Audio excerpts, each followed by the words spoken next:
Hello दोस्तों, आप भी सोचते हो ना कि ऐसे मोशन ग्राफिक या एनिमेशन बनाऊं जैसे बड़े क्रिएटर बनाते हैं, लेकिन प्रॉब्लम होती कहाँ है? प्रीसेट्स नहीं होते आपके पास, प्लगइन नहीं होते आपके पास, और फिर लगता है यार ये तो मेरे बस की नहीं है। लेकिन अब ऐसा नहीं होगा। इस वीडियो में मैं आपको देने वाला हूँ वो सारे प्लगइन्स और एक्सप्रेशन जो इस वीडियो में मैं यूज करने वाला हूँ। तो फिर चलिए वीडियो शुरू करते हैं। तो हर बार की तरह हम यहाँ पर एक डॉक्यूमेंट साइज ले लेंगे। तो यहाँ पर बनाऊंगा मैं एक बटन। तो राउंडेड रेक्टेंगल टूल को लेकर यहाँ से मैं एक बटन इस तरह का क्रिएट कर लूंगा। उसके बाद इसकी प्रॉपर्टी में जाकर राउंडनेस को मैं यहाँ स्मूथ कर दूंगा। अगर मेरी तरह भी आपका एंकर पॉइंट इस तरह से हिला हुआ है तो कंट्रोल ऑल्ट क्लिक करके डबल क्लिक करेंगे यहाँ पर, तो ये सेंटर में आ जाएगा। तो यहाँ से मुझे देना है साइज पर एनिमेशन। साइज पे की फ्रेम यहाँ पर डालूंगा और कुछ टाइम बाद में फिर से की फ्रेम ऐड कर दूंगा। तो यहाँ पर इस ऑप्शन से आप इसको प्रोपोर्शनली स्केल कर सकते हो या फिर इसको लिंक तोड़कर आप इस तरह से इसकी हाइट और विड्थ को स्केल कर सकते हो इंडिविजुअली। अब हमारा जो एनिमेशन होगा कुछ इस तरह से रिवील होगा। तो यहाँ पर इजी डालने की बजाय मैं डालूंगा यहाँ पर एक्सप्रेशन। तो ये डॉक मैं आपके साथ शेयर कर दूंगा। तो ये एक्सप्रेशन मुझे यहाँ से सिंपल कॉपी करना है। बाउंस वाला एक्सप्रेशन मुझे यहाँ से कॉपी कर लेना है यहाँ तक। फिर आफ्टर इफेक्ट में आकर आपको साइज का जो आइकन है इस वाले आइकन पे ऑल्ट के साथ क्लिक करना है। तो ये आपके पास ओपन हो जाएगा। यहाँ कंट्रोल V सिंपल हमको पेस्ट कर देनी है स्क्रिप्ट। तो एनिमेशन हमारा कुछ इस तरह से होगा बाउंस। अब इसकी स्क्रिप्ट को आप एडिट भी कर सकते हो। तो मेनली यहाँ पर फ्रीक्वेंसी, डिके और एम्पलीट्यूड दिया हुआ है। इसमें आप वैल्यू को चेंज करके आप यहाँ पर एनिमेशन को और भी अलग तरीके से दिखा सकते हो। जैसे कि मैं यहाँ पर वैल्यू चेंज करता जा रहा हूँ और एनिमेशन यहाँ पर अलग अलग तरीके से बाउंस होकर आ रहा है। ओके, अब बारी आती है इसको कलर करने की। तो यहाँ पर मैं डालूंगा ग्रेडियंट। तो मैं इसके रेफरेंस के लिए एक इमेज लेकर आ चुका हूँ यहाँ पर। तो ग्रेडियंट डालने के लिए मैं जाऊँगा यहाँ पर इफेक्ट के अंदर और यहाँ पर लिखूंगा ग्रेडियंट। तो सिंपली मुझे इसको इसके ऊपर ड्रैग कर देना है तो ये कलर अप्लाई हो जाएगा। तो यहाँ पर 4 तरह के कलर दिए हुए हैं। आप यहाँ से सिंपली आई ड्रॉपर से सिलेक्ट करके कलर कॉपी कर सकते हो। तो मैं आई ड्रॉपर ले रहा हूँ और जहाँ जहाँ मुझे जो कलर चाहिए मैं सिंपल आई ड्रॉपर से कॉपी कर रहा हूँ। तो कलर तो कॉपी हो गए हैं, बट अभी यहाँ पर क्लिक करेंगे तो ये इनके पॉइंट्स जो हैं यहाँ पर आपको उनको पास पास लाने पड़ेंगे, तभी आपके कलर थोड़े प्रोमिनेंट हो जाएंगे। अब आपको जहाँ पर भी लगता है कि आपका कलर थोड़ा डल दिख रहा है या फिर और ब्राइट होना चाहिए तो वो पॉइंट्स पकड़कर सिंपली आप उसके कलर को चेंज कर सकते हो। अब हमारा जो एनिमेशन है वो कलर के साथ इस तरह से रिवील होगा। ठीक है, ये सब हो गया। अब इसके बाद शेप लेयर को मुझे यहाँ पर पोजीशन पर की फ्रेम देना है। इसको मैं स्टेज के बाहर से लेकर अंदर की तरफ लेकर आऊँगा।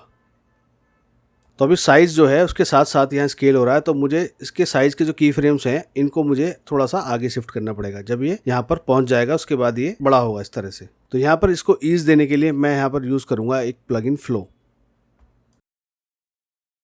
तो इस प्लगइन की हेल्प से आप अपने एनिमेशन को और बढ़िया बना सकते हो।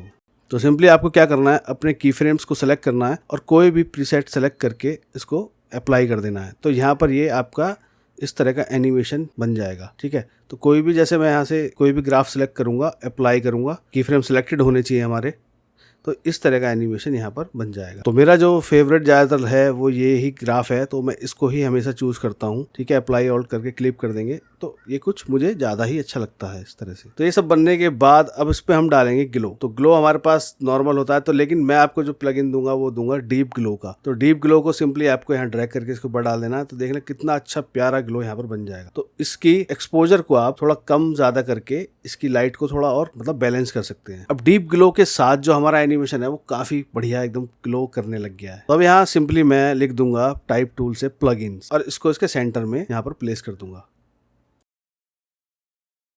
तो हमारा जो टेक्स्ट है यहाँ प्लगइन, उसको मैं सिंपली स्केल के ऊपर की फ्रेम दूंगा और इसके की फ्रेम को मैच करूंगा मैं लास्ट वाले एनिमेशन से। जब वो लास्ट में हमारा राउंडेड रेक्टेंगल जो बड़ा हो जा रहा है उस टाइम पर ही ये इसके साथ स्केल होगा। तो ये इस तरह से चलेगा जो कि देखने में सही लग रहा है। तो यहाँ पर एनिमेशन के जो की फ्रेम्स हैं उनको शिफ्ट कर सकते हो। उसको कितना फास्ट लाना है, कितना स्लो करना है, वो आप यहाँ से कर सकते हो। अब इसके बाद इसके बटन के चारों तरफ एक लाइट घूमेगी, उस तरह का कुछ इफेक्ट यहाँ डालेंगे। तो उसके लिए मैं यूज कर रहा हूँ CC लाइट स्वीप। सिंपली इसको सिलेक्ट करके उसके ऊपर ड्रैग करके छोड़ देना है। तो ये इस तरह का लाइट इफेक्ट यहाँ बन जाएगा और यहाँ से आपको इसकी जो स्वीप इंटेंसिटी है उसको बिल्कुल 0 कर देना है। ठीक है, और विड्थ को थोड़ा यहाँ बढ़ा देना है और एज की जो इंटेंसिटी है उसको यहाँ मैं बढ़ा दूंगा ताकि वो कॉर्नर की लाइट है वो चमक जाए और व्हाइट हो जाए। इसका जो पॉइंट है इसको मैं मिडिल में ही रखूंगा। अब सिंपली इसको लूप में एनिमेट करने के लिए मैं डायरेक्शन पे की फ्रेम दूंगा। तो ऑल्ट के साथ इस आइकन पे क्लिक करूंगा और यहाँ पर सिंपली हमें कोड लिखना है टाइम स्टार के साथ, फिर हम यहाँ पर डालेंगे स्पीड, कितनी इसको आपको स्पीड देनी है। तो 150 मैं यहाँ डाल रहा हूँ, तो उसके अकॉर्डिंग ये इस तरह से रोटेट होगा।